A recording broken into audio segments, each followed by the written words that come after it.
మిమ్మల్ని కూడా నేనేం కోపగించుకోవాలా. అది మన తాతలను కూడా ముంచుతుంది. మీ తాత అంటే మీ తాతే కాదు, నా తాత నన్ను కూడా ముంచేస్తుంది. అదేది మర్చిపోతుంది.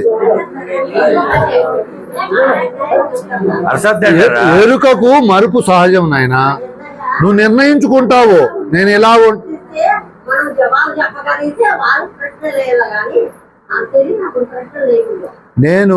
నేనైనా మీరైనా నాయన లేనెరుక లేని స్థితిలోనే ఉండాలనుకుంటాము. ఉండలేము, చాలా కష్టం అది.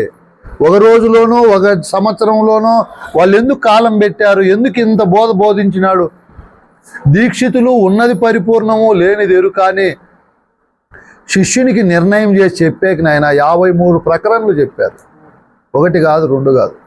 గురు శిష్య ప్రభావ ప్రకరణ, వర్ణ నిరసన ప్రకరణ, అహంకార కుల నిరసన ప్రకరణ, అద్వైత శంకా నిరసన ప్రకరణ, సమాధి నిరసన ప్రకరణ, ఆ తరువాత అచల వాక్యాలు, చలవాక్యాలు,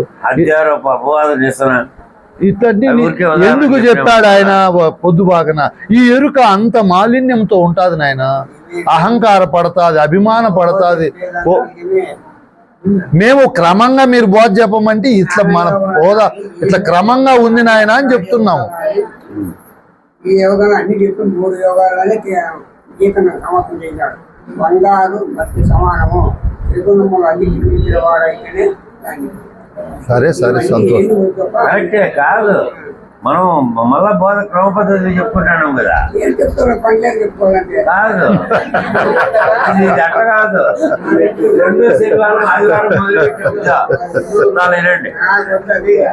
అది చెప్పాలి.